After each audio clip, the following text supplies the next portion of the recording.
Namo Myoho Renge Kyo. Hi, friends. I sincerely hope this podcast, as all of them, finds you in good health and secure. I am daily very much concerned about the condition of the world today. And so for you out in parts of the world that are either feeling the daily stress of the politics of war and violence from anyone living anywhere near China, for those of you in Korea, as well as Ukraine, Estonia, all those regions, Turkey right now, the violence of the earth itself, tremendous political manipulations and just anger ruling the day, so much greed, so much inhumanity all over the globe. I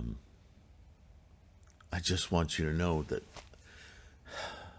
my heart and mind, Namo Myoho Renge Kyo, every time I chant, recite, think, throughout the day, my heart is with you. My Daimoku reaches.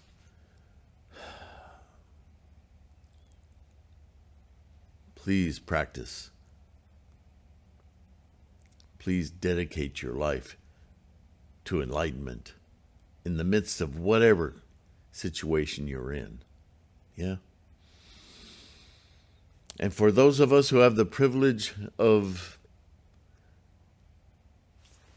worries,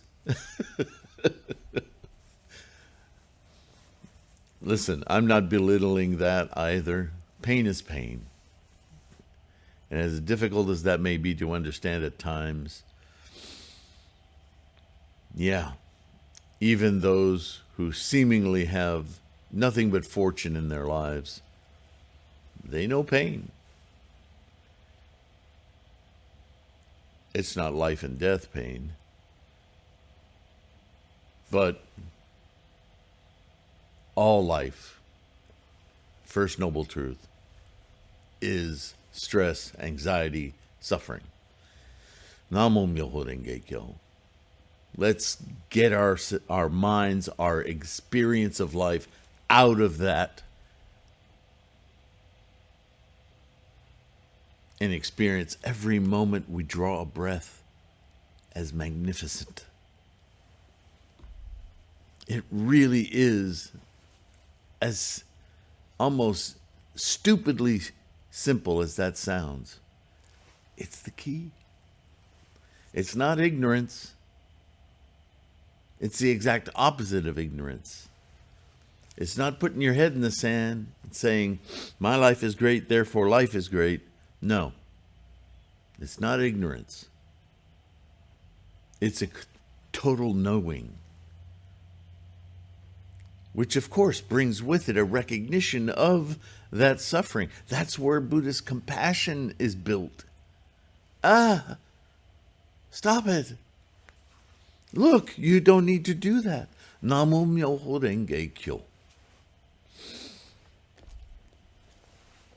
This is what this latest series of talks has been about. All about the Daimoku. What does it mean? How does it work? What is it about? What do those characters mean? Are they words? Are they magic? Are they... No, none of that.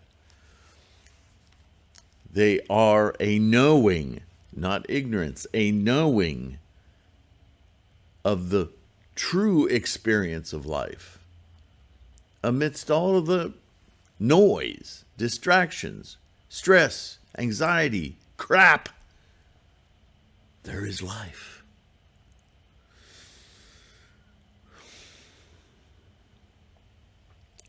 Thus the great teacher Dengyo writes, quote, a single mind, the entity of Myoho Renge Kyo. Simultaneously brings to maturity both the blossom of cause and the calyx of effect. Now, I don't know. Maybe the author was trying to score points with the word calyx. What is calyx? And maybe in the context of the lotus, it has a more specific meaning, but it's just the outer edge.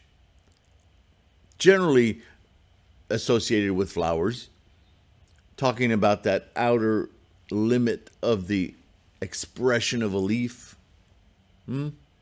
Sometimes the leaf itself, that little gentle V that it makes as it expresses itself, calyx of the flower. But I don't know. I don't know that there's an ancient Chinese or Japanese word that equates to calyx, but I can tell you the maturity of both the blossom of cause and the calyx of effect is more about the process of life expressing potential. So don't get lost in the words here, okay? But listen to it's just one sentence, but listen to how dense it is with information. Dengyo, right? A single mind. Now remember, Buddhism is about the mind. I say this ad nauseum. But that mind that we all are discussing, it's not an organ. It's not a thing. It's not can you find it? Where is it, the mind? It's like gravity. It's an emergent property. It's something that occurs moment to moment that has the function of experiencing everything from which it emerges. Man, if you don't see Buddhism at its heart in just considering that thought, that what's going on across the entire universe, this manifestation of potential, that our samsaric mind is cataloging as, look at that, I have this, you don't, I have more. This whole monkey preoccupation with stuff. It's just the confetti. It's not the party.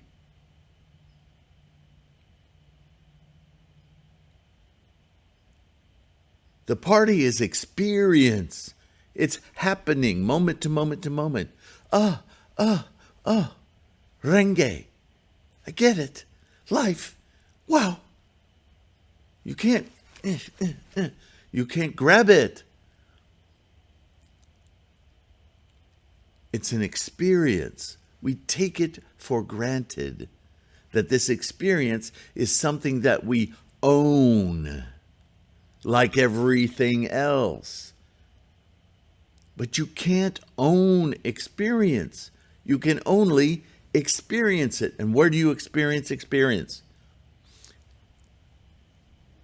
Moment to moment. Birthday.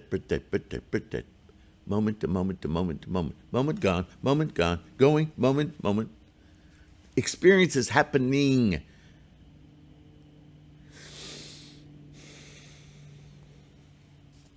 That mind, that's what Dengyo's talking about.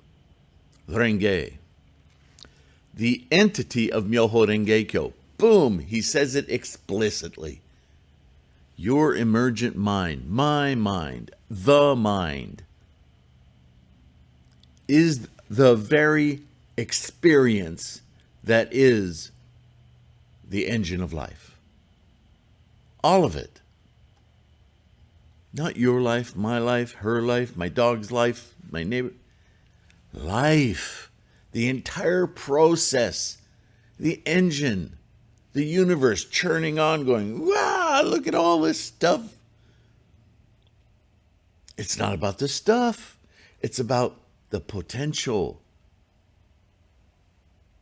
Don't mix up potential with possibility. They're interrelated.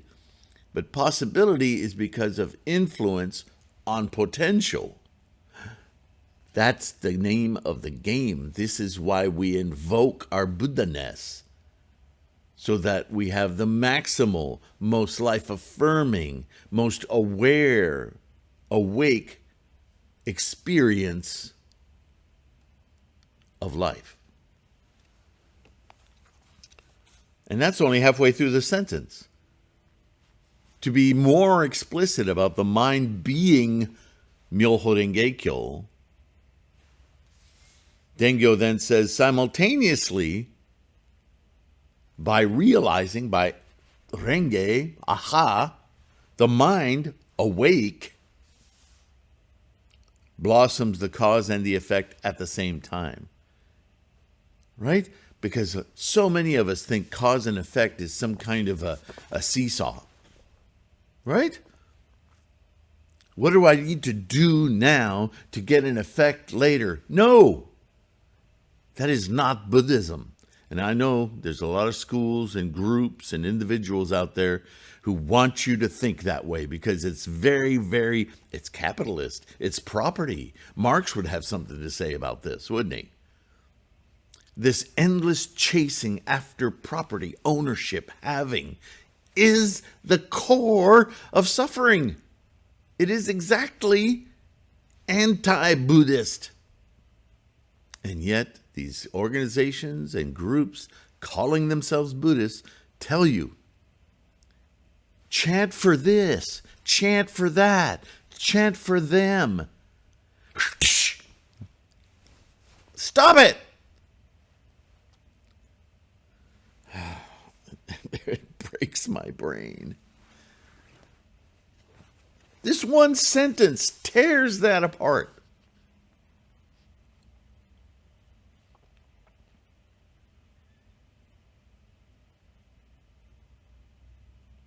When we chant, we unite with the life-creating engine of the entire universe. Period.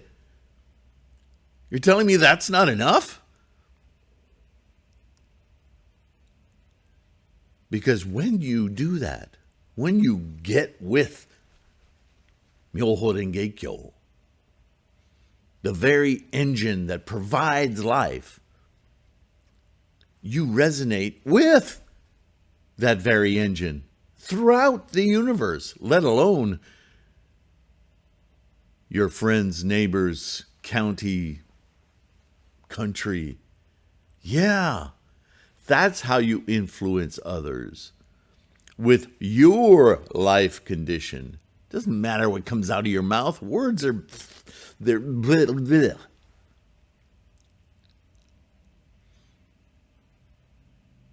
They're a potential to communicate, but unless what they communicate is for the other mind to move toward this life-affirming experience, then those words are just sewage. You want words to be poetry? You want words to be nice things? It isn't in the words. It's in the meaning. It is in the goal set by. What do you want? Are you serious? Computers. Distractions. Sorry. Dengyo writes, a single mind, the entity of Myoho Renge-kyo. This is a equal sign. Simultaneously brings to maturity both the blossom of cause and the calyx of effect. Both cause and effect. Why? Because when you make the effort, the cause, to Buddha-ness, awakening, enlightenment, it occurs. It's not a bank account. I've heard that too. I'm filling my bank account with Daimoku, and one day, I'm going to go to the end of that Daimoku rainbow, and ka-ching, all the leprechauns will sing. That is not Buddhism. That is some other experiment of manipulation and control. Do not listen to that. Your Daimoku is working right now. When you do it, you're invoking. That's the word I keep using. Please understand. Invoking is to be. Namo Myoho Renge Kyo Buddha-ness.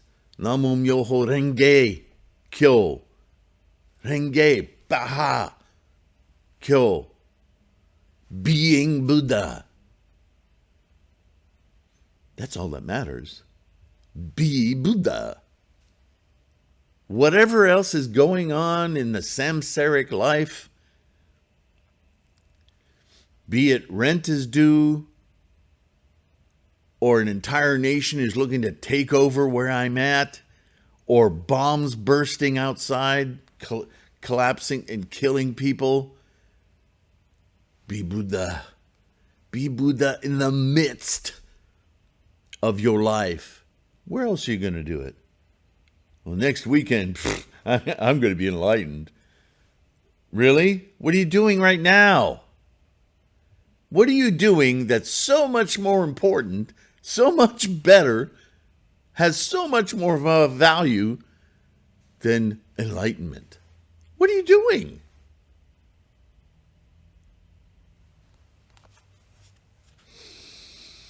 The 3 cycles of preaching that the Buddha employed each contain both the lotus, that is the entity, and the lotus, that is the metaphor. The Lotus Sutra as a whole consists of both entity and metaphor. It's an expedient means to get this point, and it is the very instantiation of this point.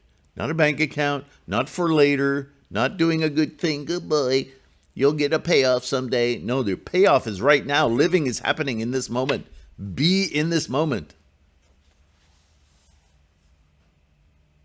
In particular, we may note the 7 parables, the 3 equalities, and the 10 peerlessnesses, which each contain the lotus of the entity.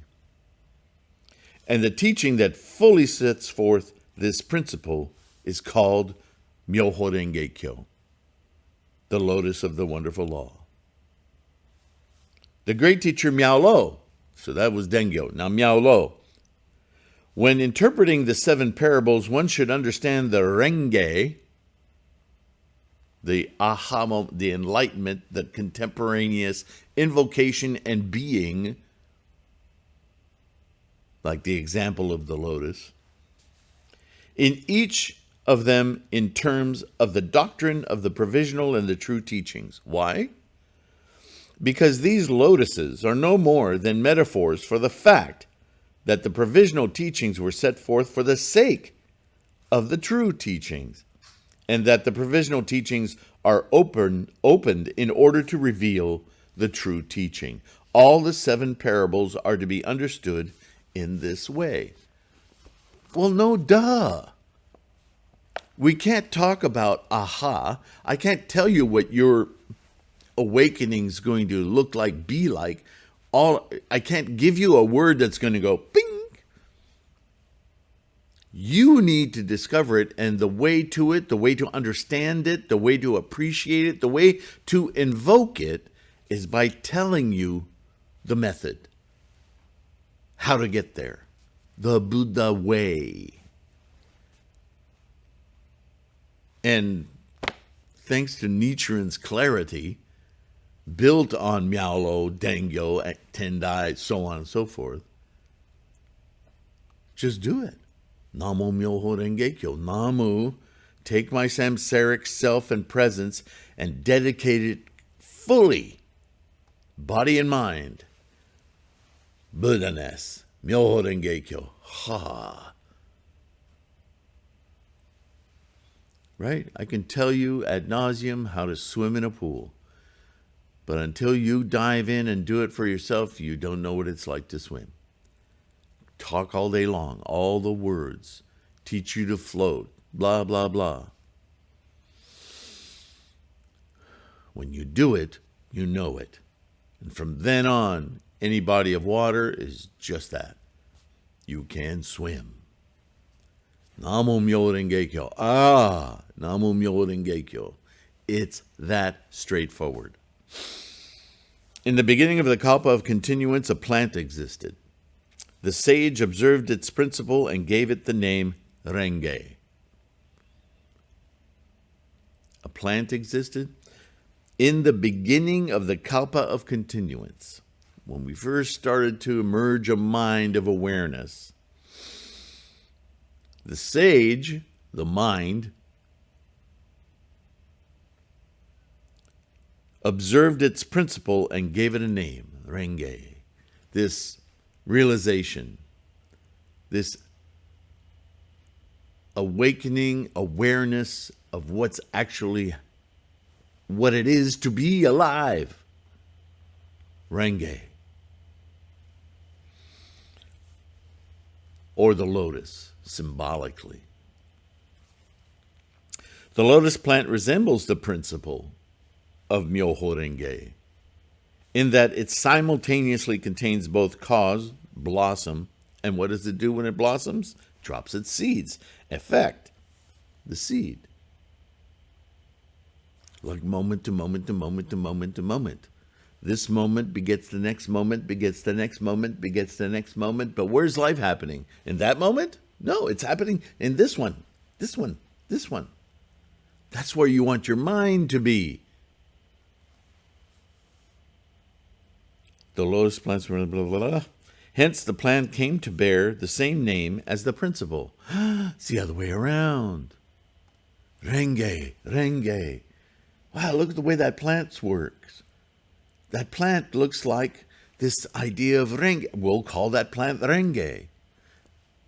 See, most people think, oh, we looked for an example in nature that would represent something we could remember. And, well, what about that lotus flower? It kind of does the thing. Well, we'll use that. What's that flower called? No, it's the other way around. The process was emulated by nature. The process was emulated by the engine of life in the universe. The lotus blossom is not the only plant to do this. But it was easily recognizable and coincidentally usually found in a place of solitude, meditative. So it makes a great example. Great. But that's not it. The invocation, the instantiation of Buddha-ness, that moment of awareness, that moment of insight, that is it. Renge.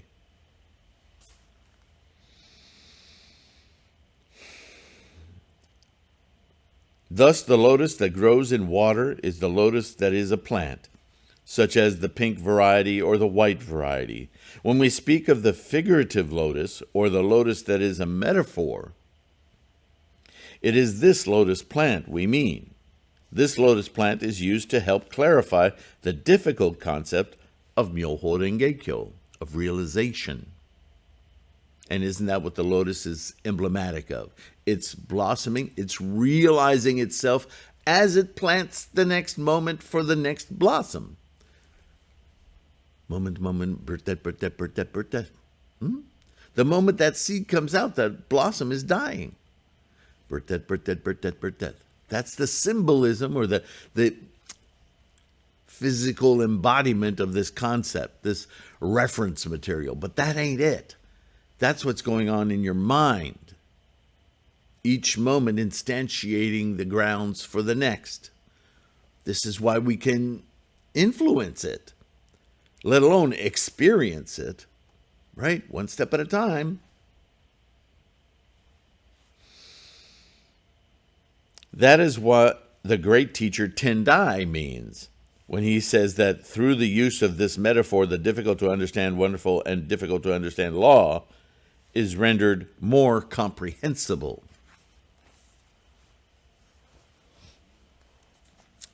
Question. Since the beginning of the Kalpa of continuance, has anyone become enlightened to the lotus that is the entity of the wonderful and difficult to understand law? There's a word salad for you. Basically, has anyone become enlightened had this insight, this instantaneous Buddha-ness since the beginning of time? Has anyone? Answer, Shakyamuni Buddha, a living human example. He became enlightened to this lotus that is the entity of the wonderful and difficult to understand law, numberless major world systems, dust particle kalpas in the past, and in age after age and lifetime after lifetime declared that he had attained the way and revealed the fundamental principle he had realized with his enlightened wisdom. Well, that's a big sentence, Sylvain. What does that really mean?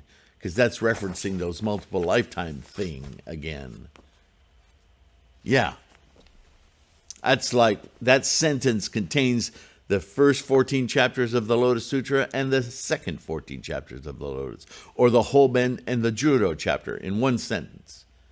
Because it identifies Samsara, Shakyamuni, the great sage of the Shakya clan, as a man, a human with a mind, who attained this click. I get it. This is the answer to living completely, fully engaged in life. And doing that affects everything.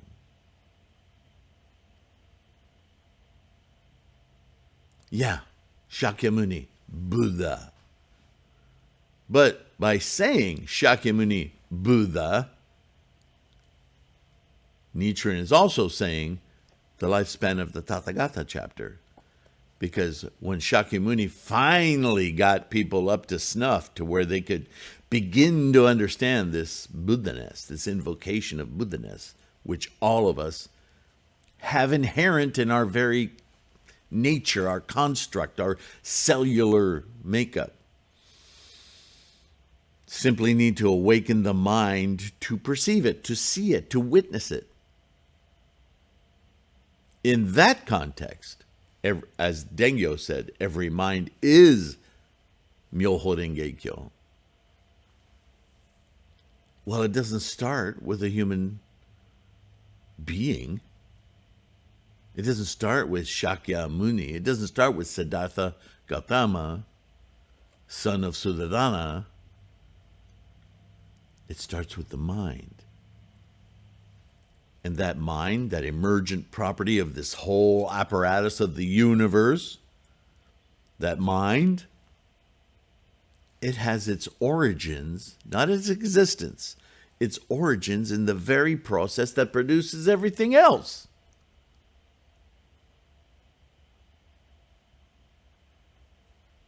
It's timeless. Buddha-ness doesn't have a clock on it. It's simply there to experience in every moment. This time thing that we experience in this apparatus is our door to witness this amazing process of life. Namo Myoho Renge Kyo. We'll go a little further. In our present world as well, he appeared in the kingdom of Magadha in central India, intended to reveal this lotus of the wonderful and difficult to understand law, but the people lacked the proper capacity. What do you think? What? And the time was not right. The time was right to begin the journey to understand this enlightenment. But the people of the day in India, with all of their mysticism and magical thinking, much like the world is today, right? Belief systems are just totally, insanely out of whack. Even within Buddhism. Frightening. Not different than the situation Nichiren found himself in. What are these people doing? Can't they read? Don't they understand? That was Nichiren's lot in medieval Japan. All these people professing that they knew the teachings of Shakyamuni Buddha, that they were going to lead you to enlightenment, after you die or something. And Nichiren was like, where the hell did that come from? It's not Buddhism. Shut up, Nichiren. Don't clue these people in. They're too stupid to understand what you're talking about. We need to control them and have them scared. That's not Buddhism? Shut up. Right? Could you imagine the battle Nichiren had? We all have that battle now. Therefore, he drew distinctions regarding this lotus of the single law and expounded it as three kinds of flowers, delivering to the people the provisional teachings of the three vehicles. For over 40 years, he guided and led them with these temporary teachings according to their capacities. Well, you're a good studier. I'll give you that. Well, you're really hearing me and you're really putting this to work. Okay. You've really taken this to heart, right? This is the Shravaka, Pratyeka Buddha, the Arhat, right? But they haven't reached complete understanding, the depth of the universal law, the Myoho Renge Kyo. They just weren't quite there yet. During this period, because the capacities of the people he addressed were so varied, he bestowed upon them the various flowers and plants of the provisional teachings. But he never spoke of Myoho Renge. They just weren't ready to hear it. That is why, in the Immeasurable Meanings Sutra, the Buddha said, quote, "In the past, I sat upright in the place of meditation for 6 years under the Bodhi tree and was able to gain supreme, perfect enlightenment." What is that? "But in these more than 40 years, I have not yet revealed the truth." What? Now see, those who thought they had achieved it felt betrayed. That's why all those arhats left the ceremony in the sky, in the Lotus Sutra, right? And Buddha didn't say a word. Shakyamuni just sat there and watched them walk out and go, "So sad, too bad." They'll get there eventually, but they're not ready, obviously, right now. And I'm not going to waste my time on them. Everybody who's still here listening, right? This is the first part of the Lotus Sutra. But when he preached the Lotus Sutra, he cast aside the various plants and flowers of the Hinayana doctrines and the provisional teachings, which correspond to the expedient means of the four flavors and the three teachings, and explained the unique doctrine of Myoho Renge. When he opened the three figurative lotuses to reveal the single lotus of Myoho Renge, the people of the provisional teachings, with their four flavors and three teachings, were able to gain the lotus of the first of the 10 stages of security. Not until he revealed the lotus of the opening and near and revealing the distance were they able to obtain the lotus of the highest result, advancing to the second stage of security, the third stage of security, the 10th stage, the stage of near perfect enlightenment, and finally, the highest stage of enlightenment.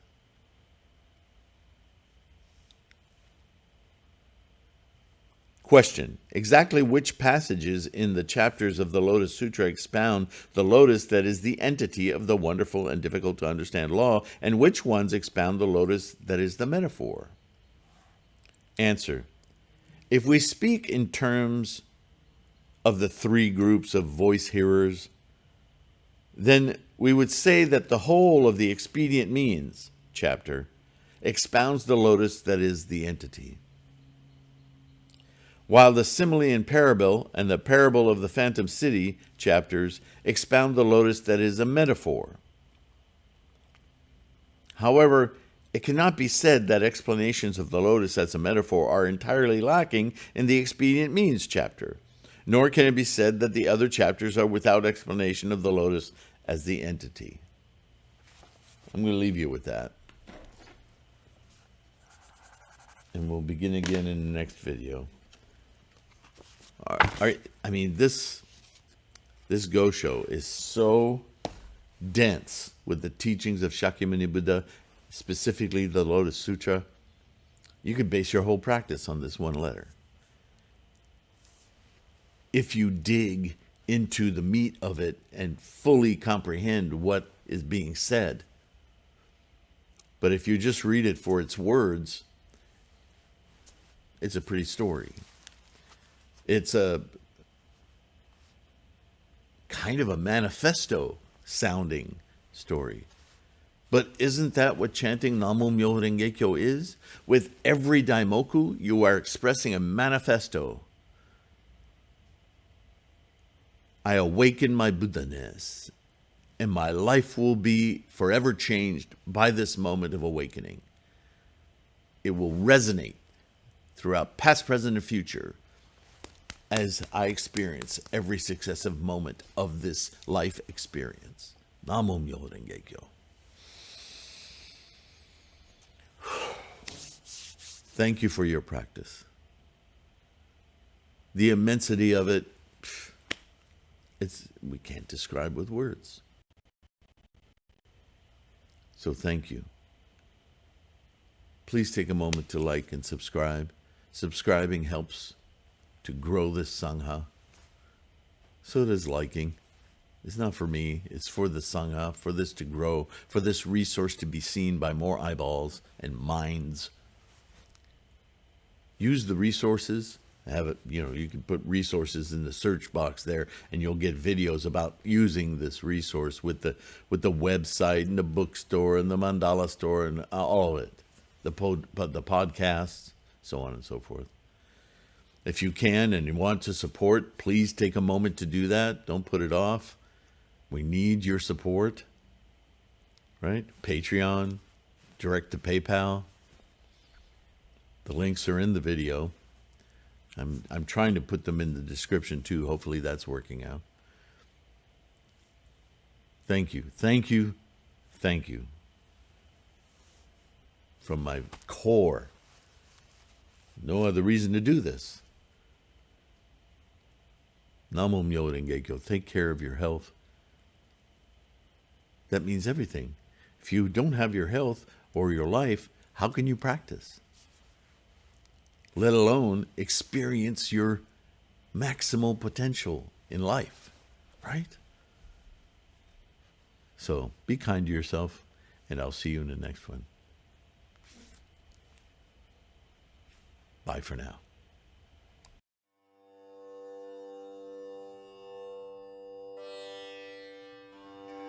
Myoho Renge Kyo.